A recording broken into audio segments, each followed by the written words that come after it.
Саламатсыздар ма 10 сынып оқушылары? Бұл видеомызда 10 сыныпқа арналған ТЖВ тапсырмаларын орындайтын боламыз. Бізге бұл ТЖВда 5 тапсырма берілген. Соның біріншісі мәтінді қолдана отырып, әр кезеңде қазақ жерінде ру тайпалық жүйенің қалыптасуына дәлел келтіруіміз керек. Бұл жерде бізге мәтін берілген. Сол мәтінді пайдалана отырып, астындағы кестені толтыруымыз керек.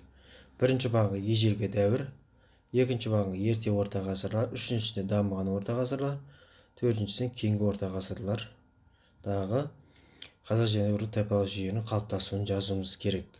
Екінші тапсырма. Қазақ жеріндегі этникалық үдерістің қалыптасуын талдап, ой түйін жазуымыз керек. Бұл жерде де бізге кесте берілген. Бірінші бағынға қазақ даласындағы этникалық үдерістің қалыптасуына әсер еткен жағымды жағдайларды, екінші бағынға жағымсыз жақтарын жазуымыз керек. Сонымен қатар қорытынды ой жазуымыз керек. Үшінші тапсырма.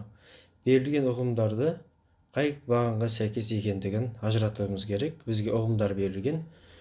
Сол ұғымдарды мәдени код және генетикалық код сол бағандарға жазуымыз керек. Төртінші тапсырма бізде ұлттық құндылықтарды асқақтатуда мәдени және генетикалық кодты сақтаудың маңызы тақырыбында ой жазыңыз.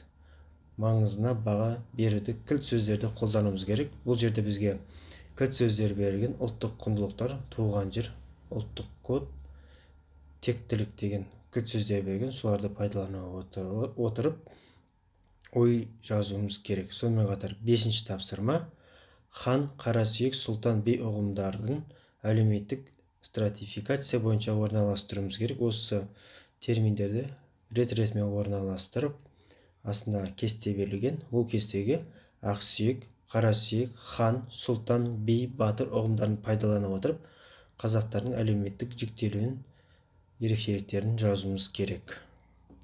Ал енді оқушылар, бізге берілген бірінші тапсырма мәтінді қолдана отырып, әр кезеңде қазақ жерінде ру тайпалық жүйенің қалыптасуына дәлел келтіруіміз керек.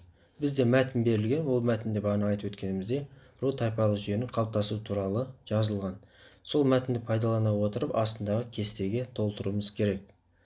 Яғни бұл жерде ежелгі дәуірге тоқталатын болсақ, қазақ даласында өмір сүрген сақ, ғұн, сармат, үйсін сияқты тайпалық бірлестіктер қазақ ұлтының этникалық қалыптасуының негізін қалады. Екінші, ғалымдардың пікіріне сүйенетін болсақ, үйсін тайпасы мен бүгінгі қазақ ұлтының арасында этногенетикалық байланыс пен шаруашылық мәдени ұқсастықтарды атап өткен. Екінші, ерте орта ғасырлар. Бұл жерде Қазақстан жерін мекендеген түркі тайпалары мен орта ғасырда ұлт болып қалыптасуға дайын болды.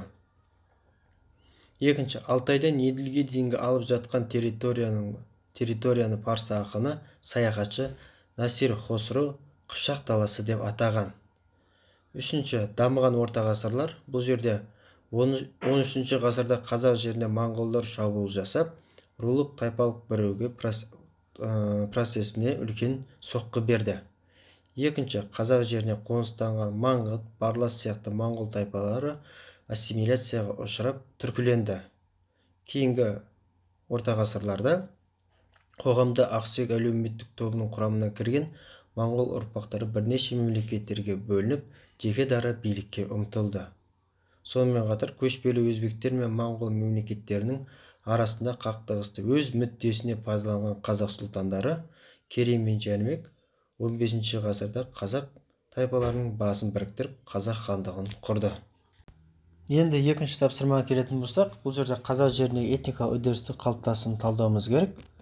Бұл жерге кесте берілген. Бұл жерде жағымды және жағымсыз жақтарын жазып, сонымен қатар қорытынды ой жазуымыз керек. Жағымды жақтарынан келетін болсақ, бұл жерде қазіргі қазақ даласында барлық ру тайпалардың антропологиялық мәдени этника ұқсастықтары күшейді.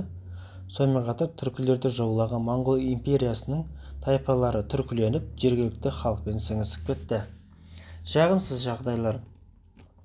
Моңғол империясының жаулау саясатының нәтижесінде осы қазақ халқының қалыптасу үдерісі 1,5 ғасырға кешеуілдеді. Сонымен қатар қазақ даласына келіп қоныстанған ру тайпалардың антропологиялық тұрғыдан әртүрлі болды. Енді оқушылар, осы қазақ жерінде этникалық үдерістің қалыптасуы туралы жағымды және жағымсыз жақтарын өстіп жазып қойып, сонымен қатар қорытынды ойға былай жазсаңыздар болады.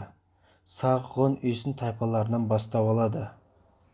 Жергілікті тайпалардың бірін-бірін жаулап, өз мемлекеттерін құру этникалық процесті үзген жоқ. Тек Моңғол империясының жаулап алу жорықтары ұлт болып қалыптасу жолында үлкен кедергі болды. Дегенмен қазақ жеріне қоныстанған моңғол тайпалары жергілікті халықпен ассимиляцияға ұшырап, түркілену процесі жүрді. Міне оқушылар, екінші тапсырма бойынша осылай орындасаңыздар болады. Сонымен қатар қосымша тағы да ақпараттарды кіріктіріп жазсаңыздар болады.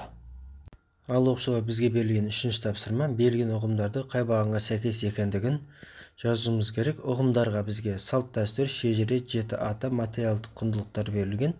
Осы ұғымдарды мәдени код және генетикалық кодқа бөліп жазу керек.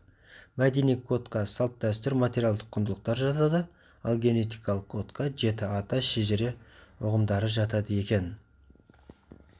Төртінші тапсырма, бізде ұлттық құндылықтарды асқақтатуда мәдени және генетикалық кодты сақтаудың маңызы тақырыбында өз ойымызды жазуымыз керек. Бізге көмек ретінде кілт сөздер берілген. Ұлттық құндылықтар, туған жер, ұлттық код, тектілік деген. Осы кілт сөздерді пайдаланып, өз ойымызды жазуымыз керек. Бұл жерге жауап ретінде былай жазсаңыздар болады. Жаһандану дәуірінде әр ұлттың өз құндылығын сақтау мәселесі өте маңызды. Себебі қоғамда кейбір ұлттар ассимиляцияға ұшырап, өзінің мәдени құндылығын жоғалтып, тілінен айырылып жатқан жағдайлар көп кездесуде. Осы мәселені қазақ қоғамында алдын алып, ертеңгі ел болашағы болар жас ұрпақ бойына қазақстандық патриотизмді сіңіру маңызды. Әр балаға отбасылық құндылықты, ұлттық құндылық пен руханиялықты сіңіру арқылы ұлттық кодтың мәдени саласын жан-жақты қалыптастырып сіңіреміз. Жеті атасын жетік біліп, шежіресін жан-жақты таратқан текті ұрпақ ұлтымыздың тарихының тереңіне үңілетіні анық. Қазақтың ұлан-ғайыр даласы 100-ден астам ұлттың отанына айналып, бүгінде бейбітшілікте бір тудың астында өмір сүруде.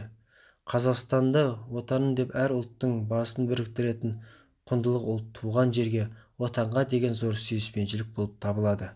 Міне оқушылар, біздің 4-ші тапсырмамыз бойынша осы кілт сөздерді пайдаланып, осылай ойларыңызды жазсаңыздар болады.